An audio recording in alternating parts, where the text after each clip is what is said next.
अस्सलाम वालेकुम। मसनून दुआएँ और कुरानी दुआएँ, इसके बारे में कुछ आप लोगों की फ़ीडबैक आई है कि कौन-कौन सी दुआएँ हमें माँगनी चाहिए। और एक बहन ने पूछा है कि जब से मुझे मसनून दुआएँ और कुरानी दुआओं की अहमियत का मालूम हुआ है, तो मैं दुआओं की पूरी किताब ही रोज़ माँग लेती हूँ। तो क्या ऐसा करना दुरुस्त है? तो इसका जवाब ये है कि आप ये देखिए, पहले तो हम इस चीज़ को समझें कि ये जो मसनून दुआ या कुरानी दुआ जो हमें तरगीब दी गई है, इनकी हकीकत क्या है? नबी करीम सल्लल्लाहु अलैहि वआलिहि वसल्लम जो है, आपका ये मुअजिज़ा था कि आपको जामिया कलमात अता फरमाए गए। ये जामिया कलमात का मतलब है कि थोड़े अल्फाज और उनके मफ़हूम में बेपनाह वुसअत, कि छोटी-सी दुआ होगी, थोड़े-से अल्फाज होंगे, लेकिन उनका मफ़हूम वसीअतर होगा। बिल्कुल इसी तरह कुरान करीम में जो अल्फाज हैं, वो भी आफ़ाक़ी अल्फाज हैं।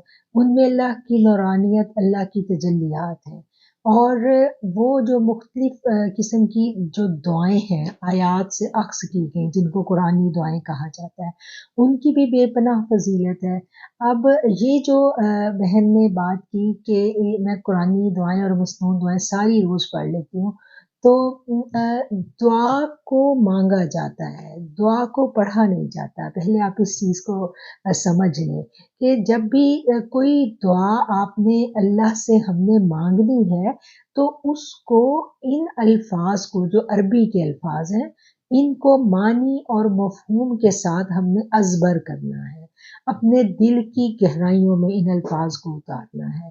फिर यही अल्फाज हमारी जब ज़ुबान से अदा होंगे, तो उनमें हमारे दिल की चाहत, हमारे दिल की ख़्वाहिश जो है, वो साथ शामिल होके हमारी ज़ुबान से अदायगी होगी, ठीक है? तो अल्लाह की जो एक-एक जो कलाम है, एक-एक जो लफ्ज़ है, उसमें बहुत ज़्यादा अल्लाह की रहमतें हैं। एक-एक लफ्ज़ अपने अंदर बहुत ज़्यादा करामतें समेटे हुए हैं। तो उस एक-एक लफ्ज़ को जब हम अज़बर कर लेंगे, हम याद कर लेंगे, और जब-जब हम माँगेंगे अल्लाह से, तो डेफ़िनेटली उसके फ़्यूज़ व बरक़ात जो हैं, वो हमें ज़रूर हासिल होंगे। जैसा कि हम देखते हैं, हमारे इर्द-गिर्द बेशुमार मसाले मौजूद हैं। सहाबाए किराम की ज़िंदगियों से लेके आज दिन तक हमें ऐसी बेपनाह मसाले जो हैं, अपने इर्द-गिर्द नज़र आती हैं। तो इस चीज़ को आप देखिए कि एक आपके पास विटामिन्स हैं, बहुत सारे विटामिन्स हैं, बड़े कीमती, बड़े महँगे। तो क्या हम हर रोज़ सारे विटामिन खा सकते हैं? इतनी ज़्यादा एनर्जी क्या हम अपने अंदर एब्ज़ॉर्ब कर सकते हैं? अगर तो हम कर सकते हैं, तो मेबी कुछ ऐसे ताकतवर लोग हों कि जो कर सकते हों, तो शायद वो खाते भी हों। और इसी तरह ये जो लफ्ज़ हैं, ये भी रूहानी एनर्जी है, रूहानी विटामिन्स हैं। तो इन अल्फाज़ को हम अपने अंदर अगर तो इतनी हमारी रूहानी कैपेसिटी है कि हम इन सब को अपने अंदर एब्ज़ॉर्ब कर सकें और अपना खुशू व खुज़ू का लेवल बरकरार रखते हुए अल्लाह के रूबरू इनको माँग सकें, तो ये बहुत बड़ी बात है, अगर कोई ऐसा कर रहा है। लेकिन अगर हम अपनी ये सब नहीं कर सकते, हम एक बिल्कुल नॉर्मल से लेवल के लोग हैं, तो फिर उसके लिए बेहतर ये है कि जो दुआएँ नबी करीम सल्लल्लाहु अलैहि वालिहि वसल्लम ने सुबह-शाम माँगी, सहाबाए किराम से वो रिवायात हम तक पहुँची, या जिनके माँगने पर आप सल्लल्लाहु अलैहि वसल्लम ने बहुत ज़ोर दिया।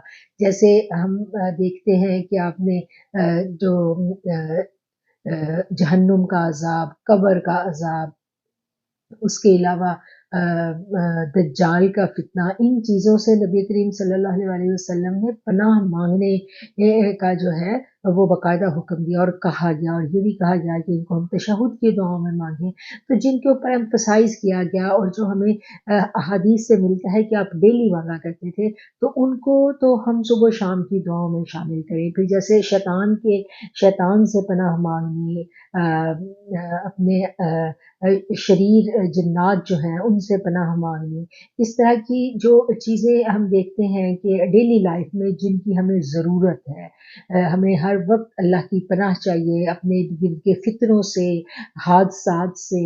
तो इस तरह की जो पनाह मांगने वाली दुआएं हैं उनको हम सिलेक्ट करें अपने, उसको देखें कि हमारी तबीयत के मिजाज के मुताबिक जो दुआएं हम समझते हैं, या अगर कोई हमारा टीचर है, किसी से हम वाबस्ता हैं, तो उनकी रहनुमाई लेकर हम ऐसी दुआओं का एक सेट तैयार कर लें कि जो सुबह शाम मांगने वाली हैं उनको हम सिलेक्ट कर लें कि ये सुबह शाम हमने डेली मांगनी है।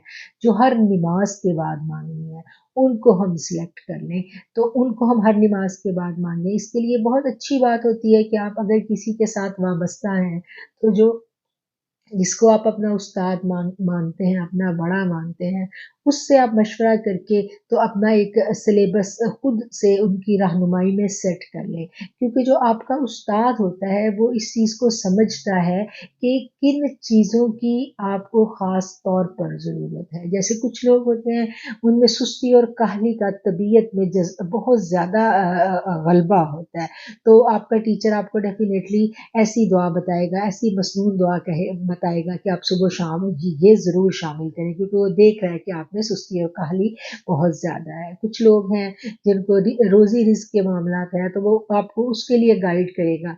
कुछ सेहत के मसाइल हैं, वो उनके लिए गाइड करेगा। यानी जो आपका टीचर है, वो आपको बहुत अच्छा-सा एक उसका पैकेज बना के दे सकता है, आपकी तबीयत के मिलान को देखते हुए। ठीक है?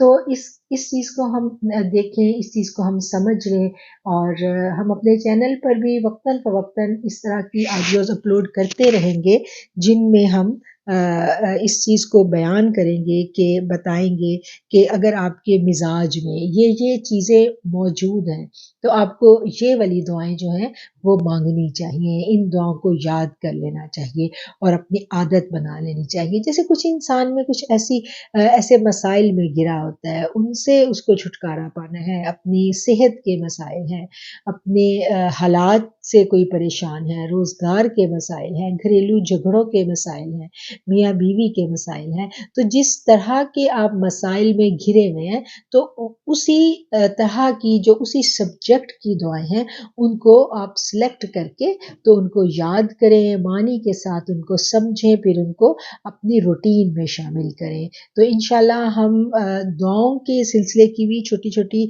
ऑडियोज़ जो हैं वो आपकी रहनुमाई के लिए अपने चैनल पर वक्तन-फ़वक्तन अपलोड करेंगे, और जो बातें हमने आपको इधर बताई, इनको आप समझ लें, और इंशाल्लाह अगली जो हमारी ऑडियो होगी उसमें हम चंद ऐसी दुआएँ जो हमें अपने सुबह शाम के जो अज़कार हैं, यानी तुलुए आफ्ताब के वक़्त और गुरूब आफ्ताब के बाद, यानी फ़जर और मग़रिब के बाद 2 टाइम कुछ दुआएँ हैं जो हमें लाज़मी माँगनी चाहिए, हम उनको डिस्कस करेंगे, और कुछ दुआएँ जो हमें हर नमाज़ के बाद माँगनी चाहिए, हम उनको डिस्कस करेंगे इंशाअल्लाह।